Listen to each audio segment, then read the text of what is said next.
I'm Brian Lowry. I am here with Brandon Stoddard. It is December 12th, 2007, and we are doing this for the Academy's archives.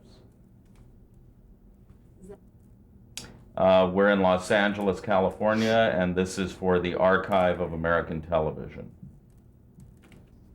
You ready to go? All right, so we'd like to start with just spending a few minutes going through some of your background and some biographical information. So when and where were you born, and what was your name at birth? So this is the deposition part. This is the deposition, yes. I was born in Bridgeport, Connecticut on March 31st, 1937. And my name was Brandon Stoddard. It was Brandon Stoddard. Yeah, Was not yeah. there. Were there any nicknames growing up as a kid, or? No, not really. I've never had a middle name, and I guess my parents couldn't afford it or something, and so they just skipped the middle name part. And no, I didn't really get nicknames until later in college, and then I picked up some very attractive nicknames. Right. Okay. And what was the family like? Your parents and siblings? Well, yeah, I had two sisters. I was the youngest. I have two sisters that were older than I, one 3 years and one 5 years older. And I guess I was the baby of the family, although I didn't look at it that way. We lived in Connecticut. We lived in Southport, Connecticut, which is one of the single most snotty towns in the United States. And my father and mother, I think, were the only registered Democrats in the entire town. But it was a wonderful place to live as a boy, and I grew up there, and then went away to school in a period of time. What did your father do? My father was a hometown lawyer. He was a lawyer in Bridgeport, Connecticut, and one of the only ones in Southport who commuted locally instead of going to New York. Most guys who worked in Southport were on the train going to New York every day. And what were your, as far as your memories of entertainment, becoming part of your life? What are your memories of that? Were you a big moviegoer as a kid, or? I was an actor as a kid. I was my first appearance was in the kindergarten play, where I played a coffee cup, and I went on to play the pot also in later years. But my mother told me something that I was. Played a part where I was an old man. This was probably around first grade or something. And she was giving me a ride home, and I asked her, I said, "Mom, how did it go? Did it look old?" And she said, "Yeah, you did okay." And I said, "Well, I felt old." So this was, I was now 5. So you were a method actor. Yeah, I was method, very Stanislavski, Yeah. and doing all of that kind of stuff. Yeah, very studio. And that was it. I actually, the first time I ever got in front of an audience really was in the second grade, when at the Umpqua School poetry contest, where every person in school had to get up and read a poem. And I got up there and I got one line out, and I burst into tears and was carried from the stage. They then said to me, "Well, why don't you pick a friend?" And Johnny Naramore. I picked Johnny Naramore, and we went out. Johnny Naramore held my hand. And this time I got 2 lines out before I burst into tears and was carried from the stage. And so that was a problem, and they went to work on me, my teachers and my parents, unbeknownst to me, and tried to get this boy to be comfortable standing up in front of an audience, to the point where I would stand up in front of an audience and talk about anything on any subject at any time. In fact, I would never sit down. And so that was my little entrance. And I did a lot of acting as in Umpqua School, and I also did it when I went to Deerfield, and I acted a lot there. I was always the girl because there were no girls in the school, so I always had to play the girl part. And you were small. And I was small, yeah. and I had to play, and so I was naturally playing the girl's part. And in fact, I think the first boy part I ever played was when I finally got to Yale. But I did a lot of acting there, and that was my connection to, this is a long-winded thing to get to, my connection to the entertainment business was really through acting, and that was about it. There was no one from Southport, Connecticut is involved with the entertainment business. Let me make that perfectly clear. Yeah. Yeah. and certainly not television. Before I forget, Yeah. what the names of your parents and your siblings? My mother was Connie Stoddard. My father was Johnson Stoddard, and the names of my sisters are Cecily and Anne. That sounds like something out of Sense and Sensibility. Kind of. It fits Southport. Yeah. Very patrician. Yeah, Yes. no question about it. So when did you first? Now you were born in '37. So Yeah. when were you first exposed to television? Or do you remember? That's a good question. And I was exposed to it somewhere at a friend's house. My mother and father would not allow a television set in the house, and I saw it with friends. And finally, I earned enough money mowing the lawn to get buy a television set, which was this big, weighed 5,000 pounds, and the screen was this big. Right. And you remember those. Yeah. And that was it. And I had that in my room, no less, because it wouldn't be allowed in the house. And that was my first exposure to television set. And I would come down after the Academy Awards and I'd say, God, I saw the Academy Awards last night. I was so excited. I really loved it. And my mother and father really basically felt California was Sodom and Gomorrah. I mean, it was, Yeah. and they would make cynical remarks about the industry and the business and things like that, which probably instantly attracted me to it. Yeah. I don't know. Well, now you said you went to Yale. Yes, I so did. I'm assuming you were a pretty good student. No, I would just say I went to Yale. The student part I'd hold up on. That would be questionable.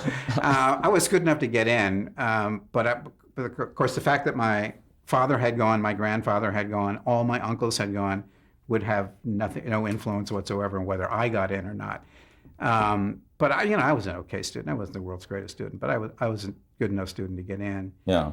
And there I was involved a lot with the Yale Drama School, which is a graduate school of drama. And I did something like 20 plays there, and undergraduate and graduate school.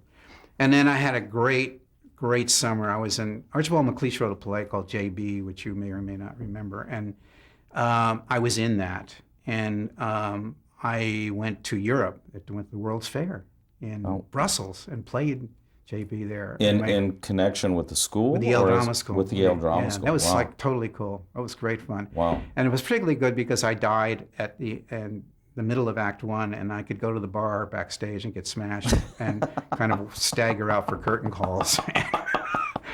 There was nothing else to do. That sounds pretty good, actually. Yeah, it was good. Yeah. It was really fun. I had a wonderful, wonderful time. And what kind of high school, I mean, based on everything you said about your upbringing, was it a small kind of, was it a public high school that you went to? No, I went to or is Deerfield. Deerfield Academy okay. is a private school, and if you come from Southport, you go to private school, and then you go to Yale, Harvard, Princeton, or whatever. That's what you do. Right. And I didn't really realize that everyone in the world didn't do that as well as I did. I mean, we all do that. I mean, so I was where I'm from. That's what you do, and I didn't know that you did. There were other things that you could do.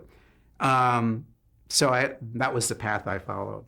And then when I left Yale, if I'm not skipping over any No. I questions just want to here, make sure I'm not missing anything.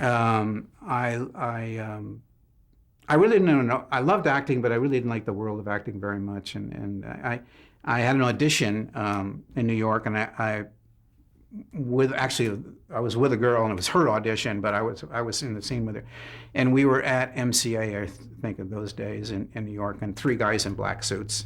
And when you do auditions as an actor, you always do a scene where you're dying. I mean, you're not going to come in and do a scene where it's all happy and fun. Right. So I'm dying on the floor, and as I'm dying on the floor, I look up at these three guys, and one guy these are agents that were trying to get interested in our lives, and one guy is there, and he's kind of cleaning his nails and stuff like that. And another guy is sort of reaching over, looking at Variety on a coffee table, and the third guy is on the phone. He's going, 7:30. I'll pick you up at 7:30. Yeah, all right, okay, 8 o'clock.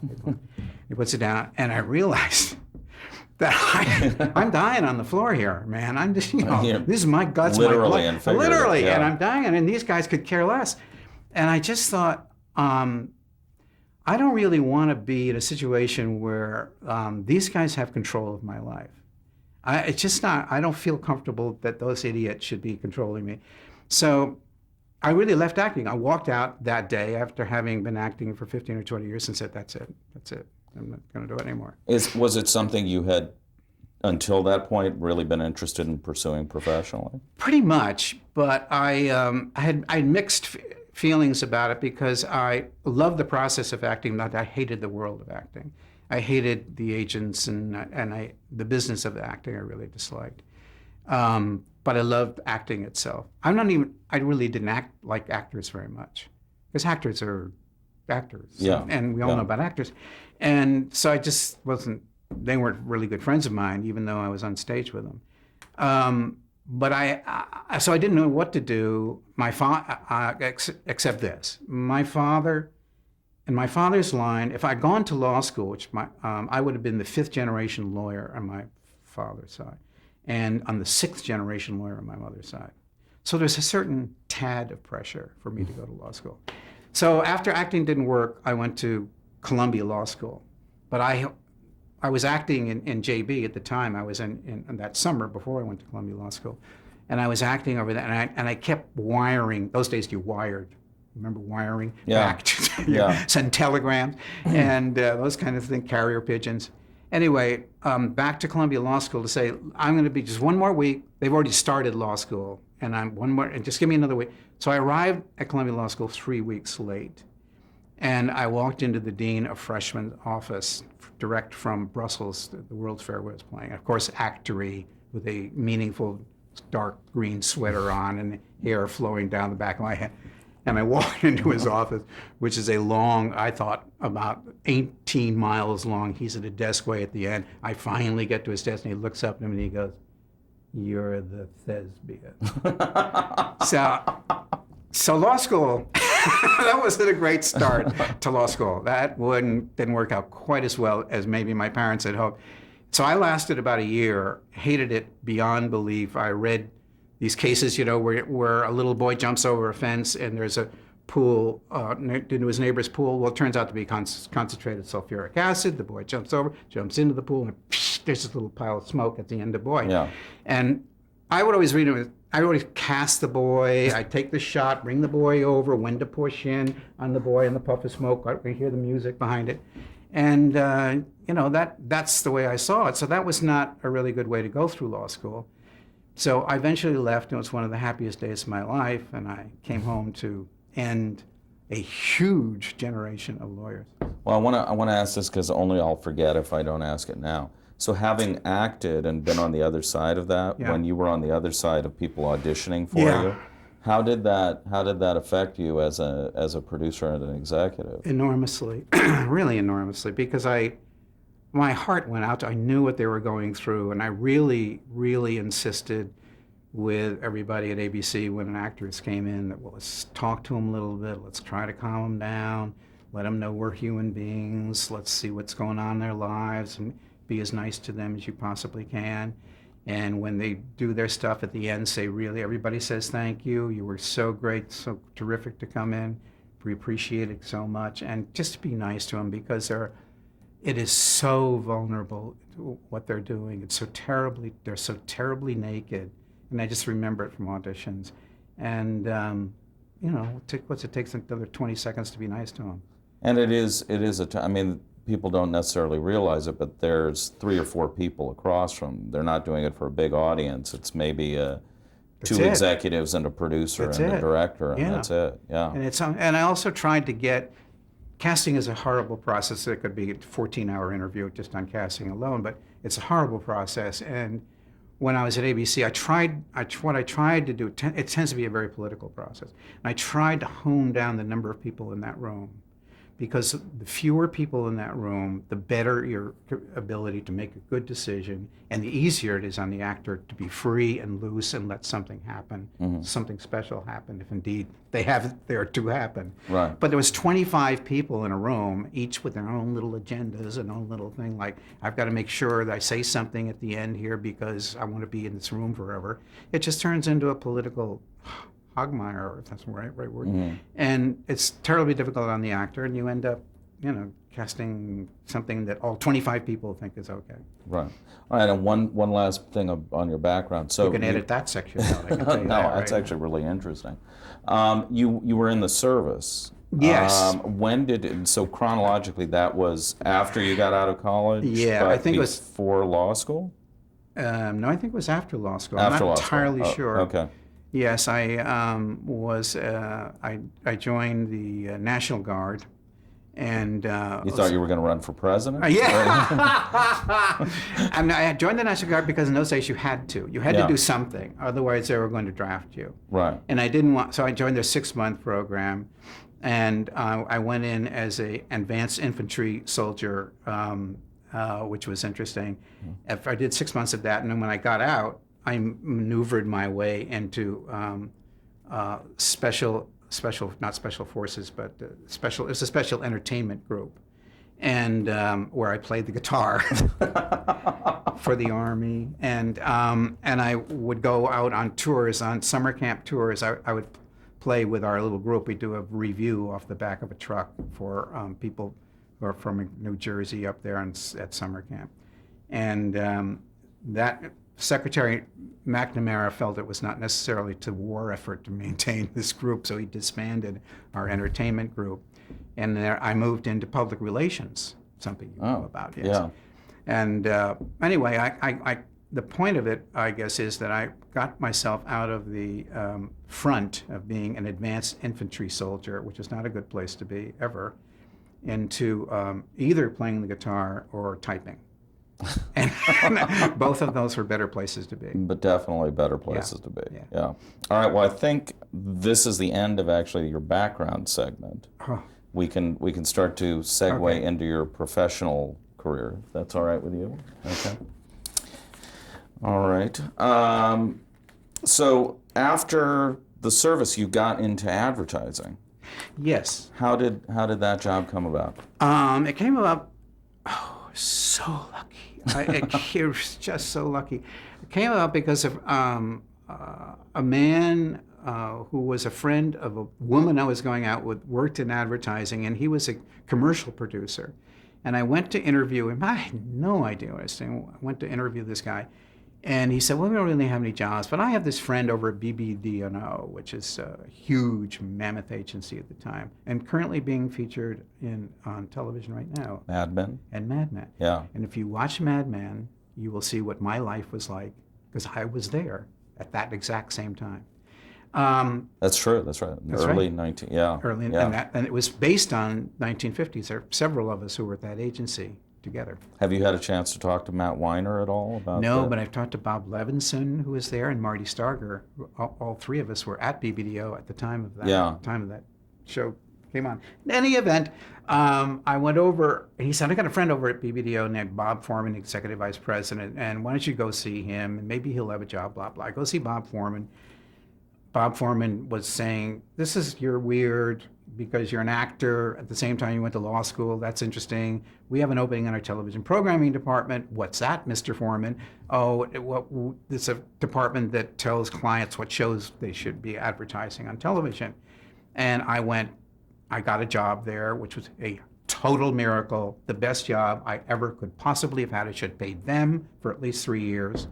And I went to work for George Polk and Herminio Traviesis, and Marty Starger was in that department, and Len Goldberg was soon to join that department.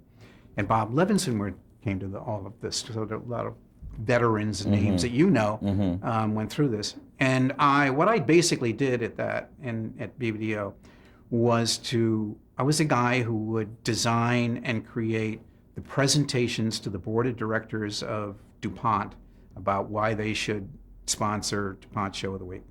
And that's what I did. I would do these presentations, like 40 to 50 a year. And it was fabulous training. So you'd have to get up and do those in front of the board? No, I would. Bob would be doing them. Okay. Not the kid in the back room, but the kid in the back room would be preparing it for Bob. Right. And Bob Foreman was a very exacting but a great showman, and he would. Can I tell you a story about this, or Yeah, you got go enough ahead. time? Yeah.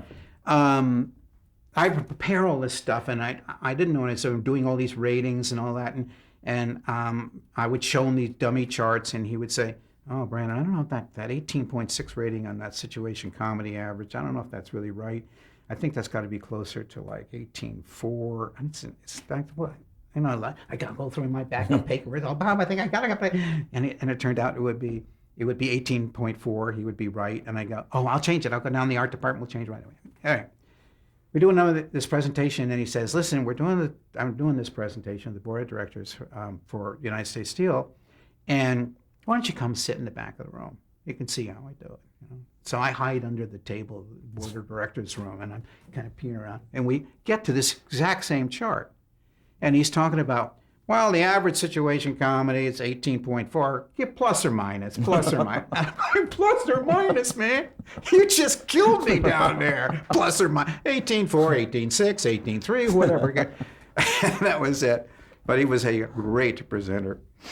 So any other accounts that stand out specifically? Oh, my God. Campbell's Soup, Armstrong Circle Theater, United States Steel Hour. Campbell Soup had Lassie at the time. Rexall had some stuff. Liberty Mutual, Lever Brothers. So this was when the sponsors were intimately involved in the program. Exactly. Yeah. This is when General Foods would tell CBS what their Tuesday night lineup was going to be. Mm-hmm. Yeah. And it was very interesting because that's where the power was. So Right. you were learning where the power was, and the networks really didn't have the power at all in those days.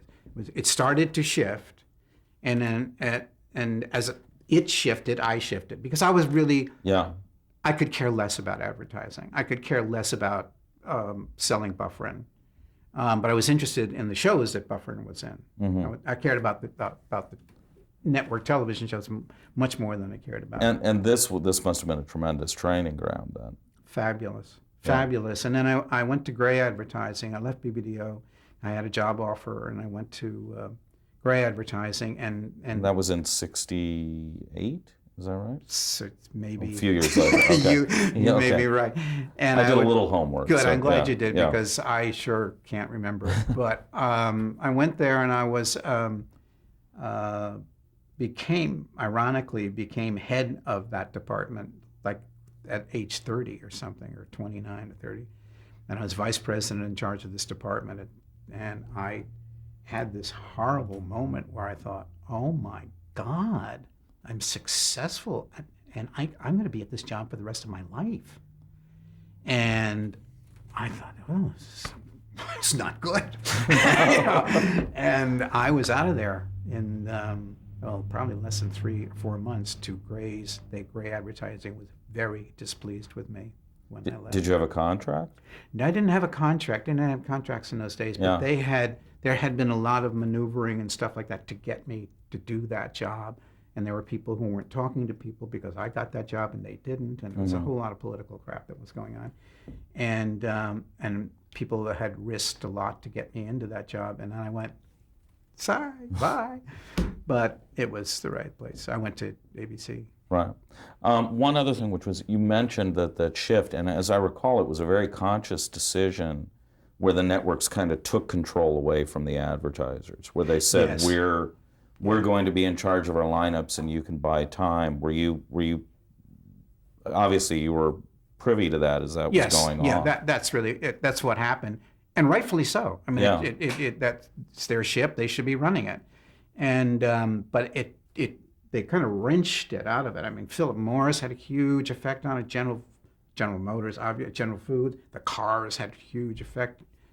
Chevy, Dinah Shore. Mm-hmm. I mean, you remember those days. Oh yeah. And it was much better for programming that the networks took control of it, and also the advertisers, advertisers had a lot of influence on what was going on the air and the way it was going on the air. We read every single script, and we didn't like it. We'd call up and say, change it. What's Campbell Soup doing, changing stuff on Lassie? Yeah. Not that Lassie is the most magic moment in the history of television, but it's, it just is. It was a better system. It is a better system. So with the jump to ABC, after that very short period of time, were you recruited? Did you know someone over Well, there? I knew my ex-BBDO guys. Marty Starger was now at ABC. Len Goldberg was now at ABC. I think maybe running ABC or something. So I knew those guys. And I had done a lot of special daytime work for Procter & Gamble. That was one of our clients at Gray. I had developed a game show when I was at the agency, which no one had ever done before for Procter, and Procter loved it. And they went on the air, and it's called The Baby Game, and another magic moment. And well, trust me, with the strike, that may be back very soon. I'm sure you all recall it. But that gave me a lot of interplay with the ABC executives, because I had developed this and brought it to them. So the ABC was kind of looking and going, "Who's this guy?" Right. So you had caught their attention. Yeah, also. Basically with The Baby Game. Partially with that. Yeah. Okay. So now the first job at ABC was in daytime. Yes. Primarily. Yeah. But daytime wasn't just the way it was split later. It seemed daytime was, soaps and game shows. Yeah. This was beyond that. This was children's and soaps. Not initially. Not initially. Brian. It was. I was on daytime pure. Daytime. And later I became head of both of them.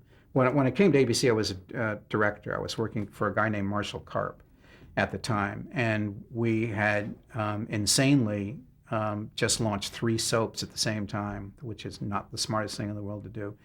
One of them was The Best of Everything, written by Jimmy Lipton. No. And there's hope for you, Brian. And if I'm James Lipton, I have to come sit in your lap. And another one I can't remember that Erna Phillips. No, that's another story. Erna Phillips wrote, and I don't know if you know who Erna Phillips was. No, that I don't. Erna Phillips was the queen of soaps and created Guiding Light, all As the World Turns, Search for Tomorrow, all the major shows that had run for 30, 40 years. And Erna was the queen of daytime and writing 4 or 5 shows, and ABC got Erna to write one.